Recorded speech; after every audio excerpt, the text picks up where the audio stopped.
Hi, everyone. I'm Teresa Lisum coming to you with my amazing guest co-host, Margie Hamner, and we're evolving women. I'm evolving. You're evolving. We're all evolving, and we're here to help each other evolve. So we want to fill you up with uplifting messages, new perspectives, plant new seeds, maybe offer some tools and some resources, some well-being ideas, maybe some mindset shifts. And we really want you to have a stronger belief in yourself.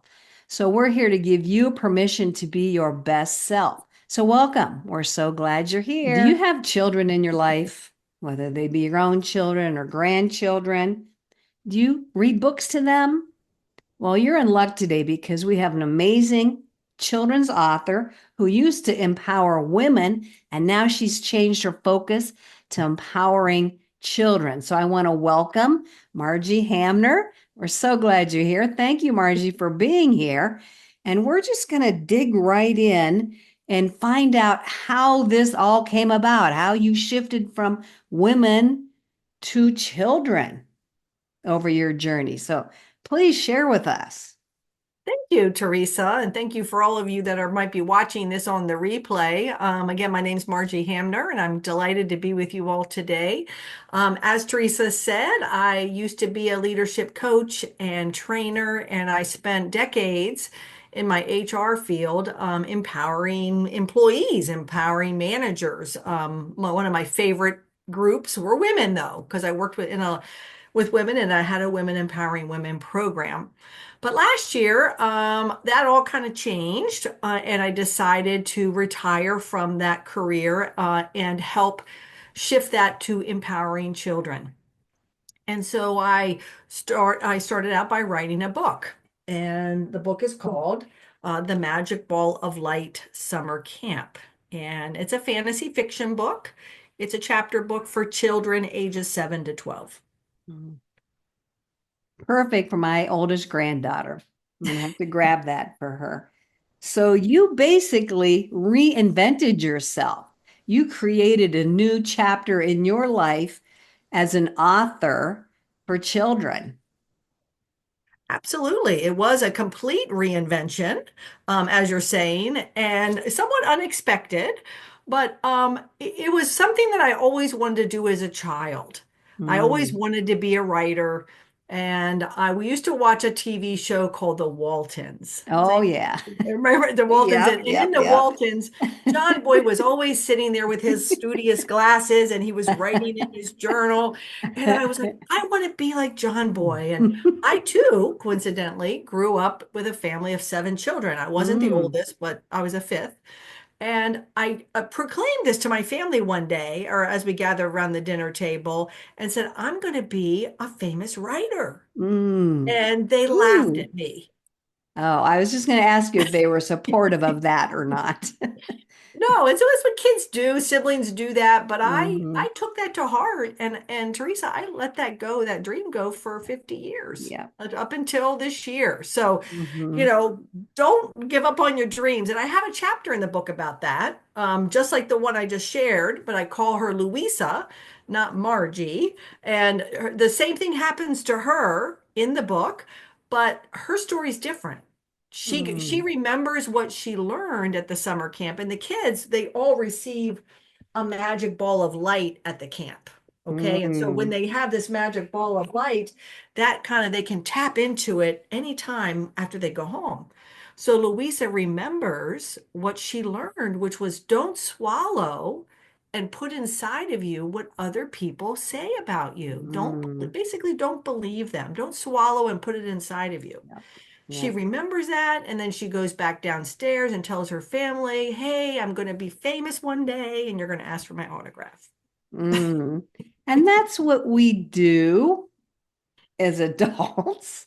I think that's changing, but when we grew up, yeah, they kind of did tend to squelch our dreams that they didn't think were realistic or doable from their point of view, which is really sad that we do that to children when they have all this energy and ideas and Mhm. dreams. And instead of supporting them, we kind of like, eh.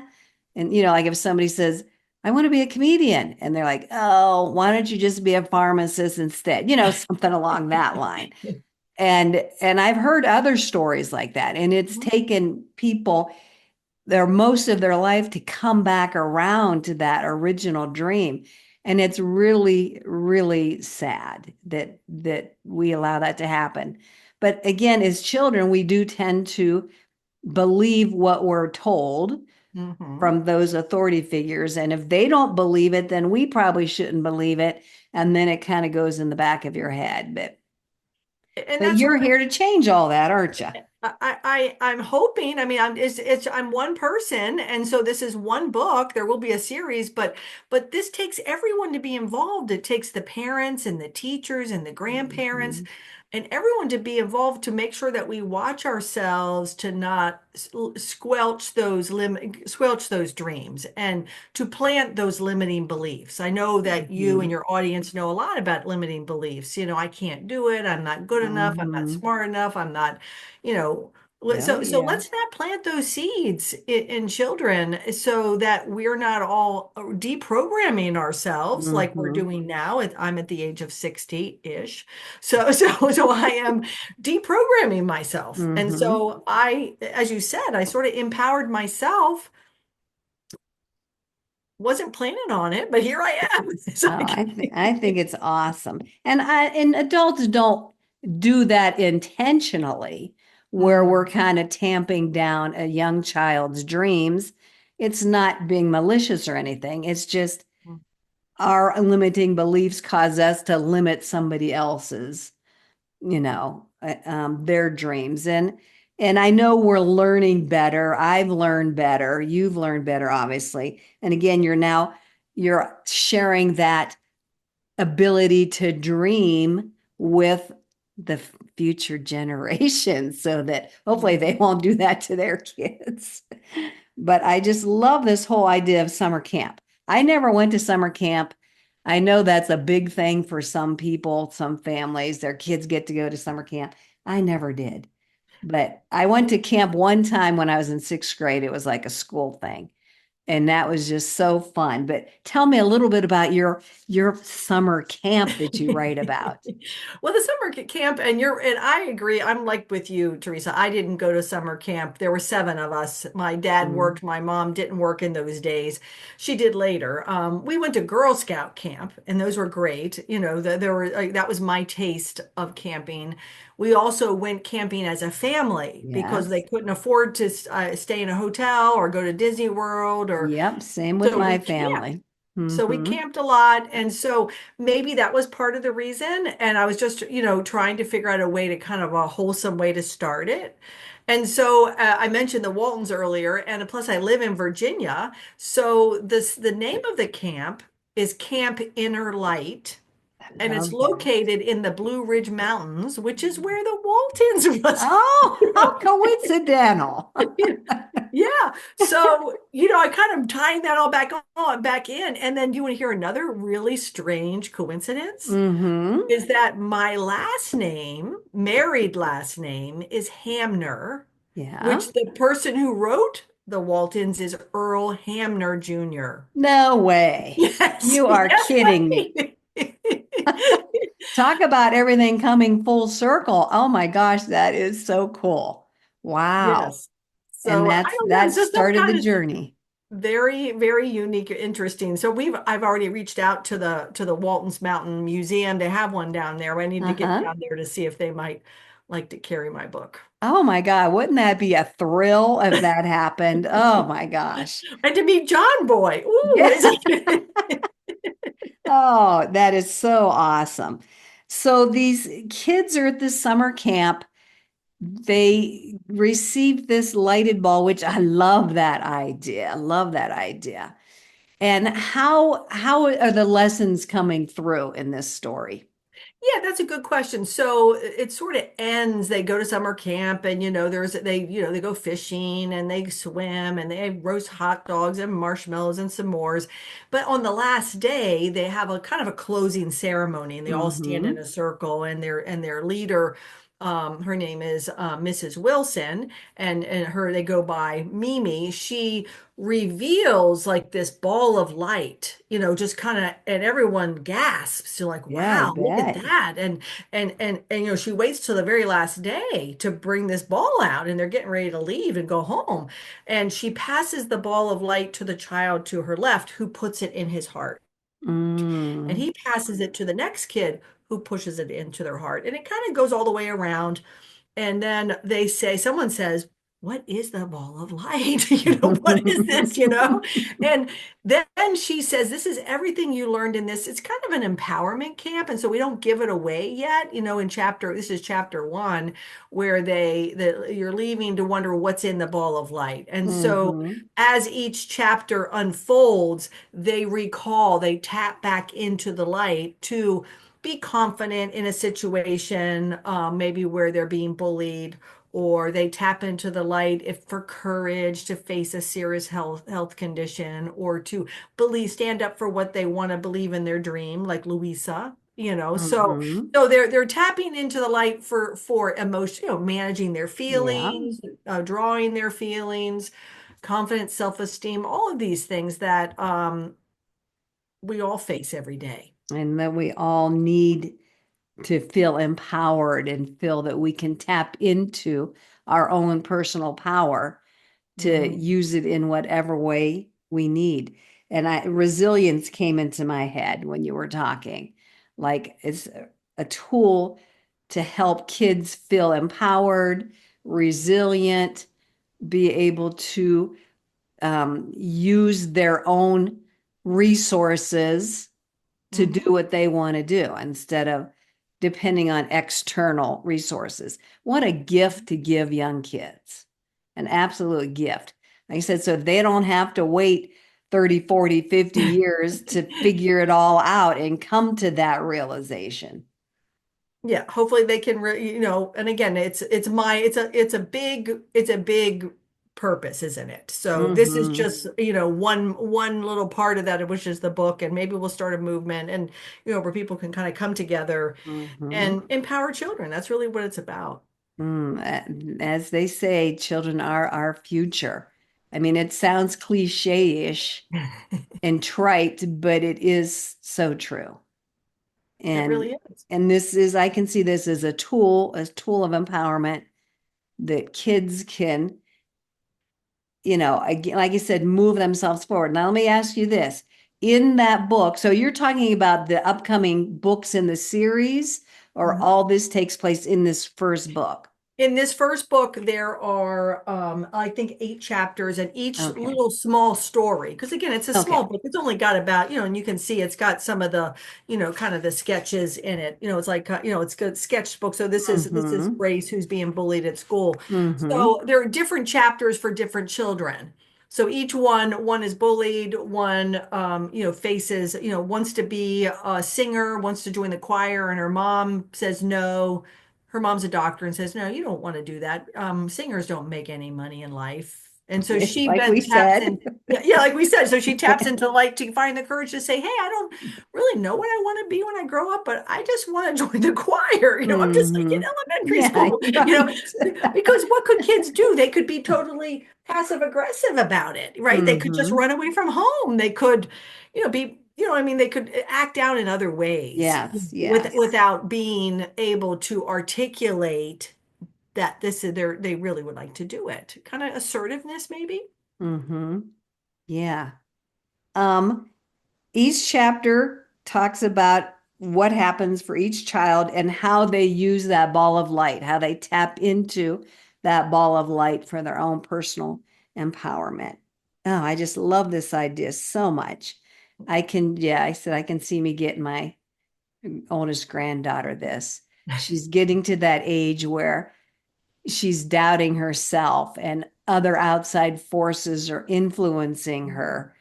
And yeah, and we all want our kids to make the best choices possible when they get to that age and have a solid belief and understanding in themselves so Mhm. that they're not torn apart or shifted by the winds of those external forces.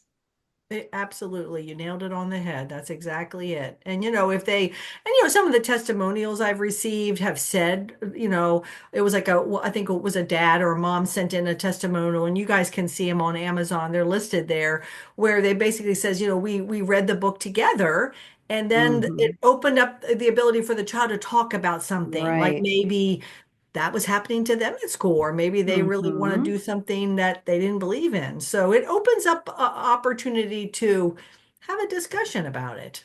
I mean, Yeah. it's not going to be like the solving of the world. It's not like Right. the end all be all, but it's Right. it's if it helps one kid, It's a I'm starting happy. point.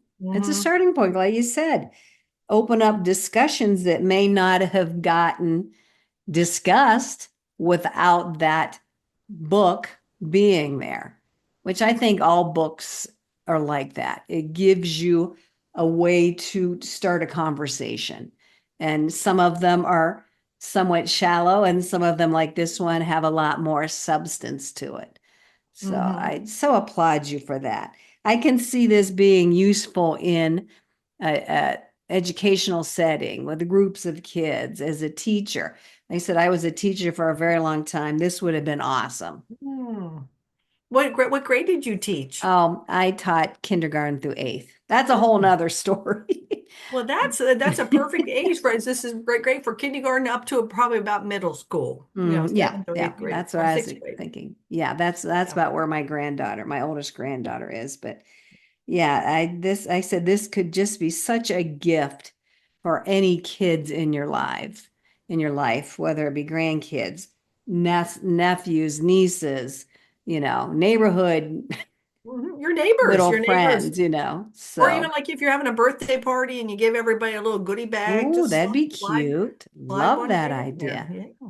So, are you going to different places to share your book? Like, are you doing book readings? How are you showing the world your book?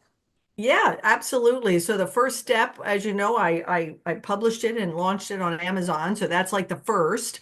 Now I'm figuring out the rest. As you said, this is a whole new lane for me that I'm like needing to navigate.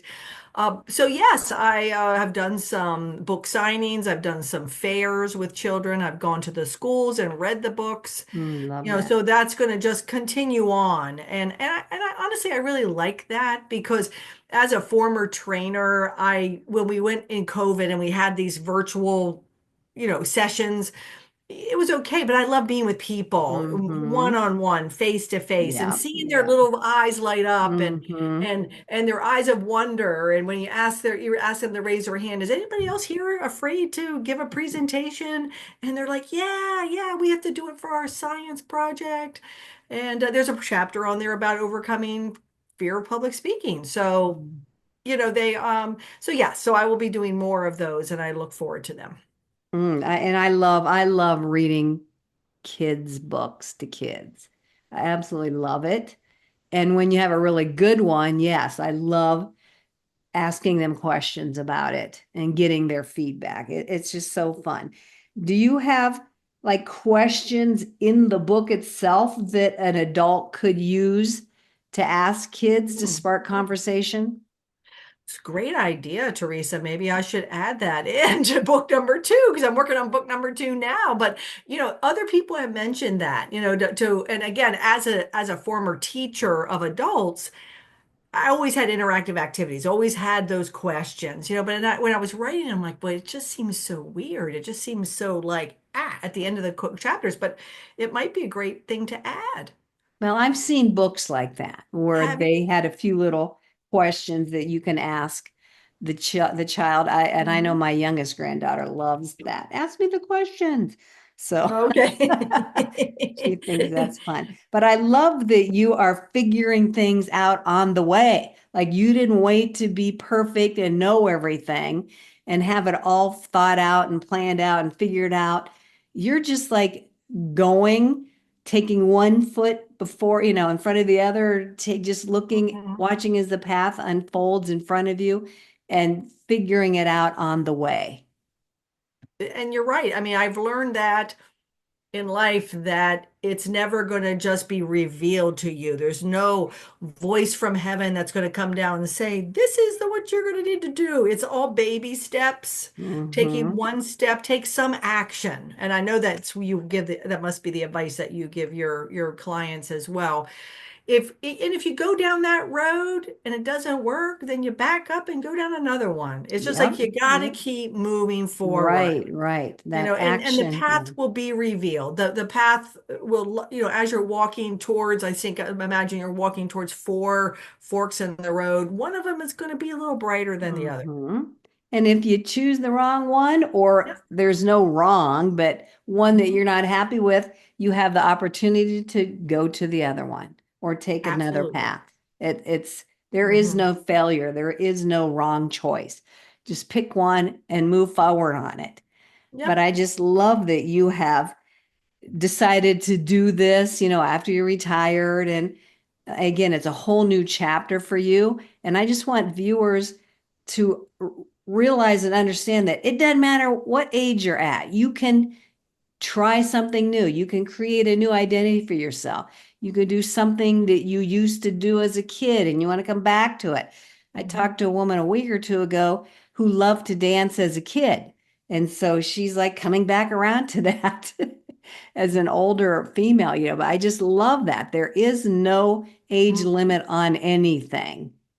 Amen. And yeah, then just preach that from the rooftop, because that is so true. And yeah, because look, the person you're just talking about and me, same thing. I came full circle back to being a writer. Mhm. Yeah, I love that. It was just a little bit of a delay, just a few years. just a few years, but I also found, because when I was thinking about this ball of light, I'm like, well, what is it going to be, and it's ironic that most of what it is everything I've been teaching adults. It's the same thing I've been teaching in Oh, HR, emotional intelligence, building confidence in leaders, boosting self-esteem, all standing up for, resilience, like you're saying. Those are all things that we've been teaching the workforce. So let's just do it earlier for the kids so that right, right. they're prepared.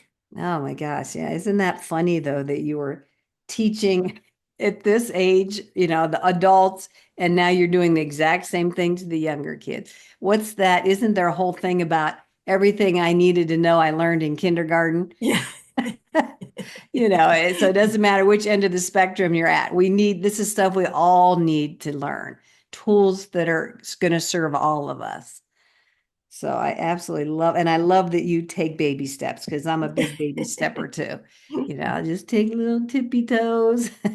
And then once I feel confident, then I'll jump in more. So yeah, baby steps are a big thing for me as well. So like I said, I can really see this as an awesome gift, as I said, for the children in my life. How can people get their hands on your book and get a hold of you? Oh, well, thank you, Teresa. Yeah, well, the easiest thing right now is it's on Amazon. That was my first big step. It will Mhm. eventually figure out other methods of distribution, but right now you go to Amazon, you put in Magic Ball of Light. It's the only book there, and it sells for 9.95. It's a steal for a beautiful paperback book. And I didn't mention that my friend Susan, she did all the illustrations, so they're full Even illustrations. better. So you got to have pictures in kids' books. Oh, And for sure, for sure. and to reach me, you can reach me at Margie at magicballoflight.com. And I'm on Facebook, Margie Coles Hamner. I'm on Instagram. I think I'm on author Margie Hamner in LinkedIn. So eventually I'm going to get on YouTube like you, Teresa. I'm not there yet. It's Oh, like, I'm sure, no doubt in my mind you'll get there. So that's just maybe a few steps down the road. yeah. Oh my God. I just love what you're doing out there for our kids. I just love that you transformed yourself into, a new identity as an author. And I can see this going in so many different directions. So we're going to put your information in the description with this video. There'll be links there, ways to get a hold of Margie. Thank you so much for being here. This has just been delightful. Like I said, I'm so proud of you. It's just so exciting to see somebody do this type of stuff. Like some people they have a background in business, writing, editing, whatever. And then this is just like the next step for them. Whereas this is almost like a totally new chapter for you. And I applaud you for that. It's so exciting. Well, And thank you. It is fun. It is exciting. And I agree to your viewers, you can do it. I mean, if you believe it, like, around the holidays, they have that believe everywhere. The word, and mm-hmm. it's like, believe in Santa Claus. No, it's believe in yourself. That's Oh, right. love that. That So is I take those great. believe and I leave mine out on the front porch way longer than Christmas. Oh my gosh, love that. Thank you so much. I'm going to invite every viewer to go check you out on Amazon, on all these other platforms. Get the book, and I hope we have another conversation together, Margie. So thank you so much. Thank you so much. And I appreciate everyone viewing. And please let me know what you think of the book. Yeah, testimonials and feedback are always welcome, huh? Absolutely. Thank you. Thank Thank you, Marjorie. And you. thank you, everybody, for listening. And we'll see you next time. Bye bye.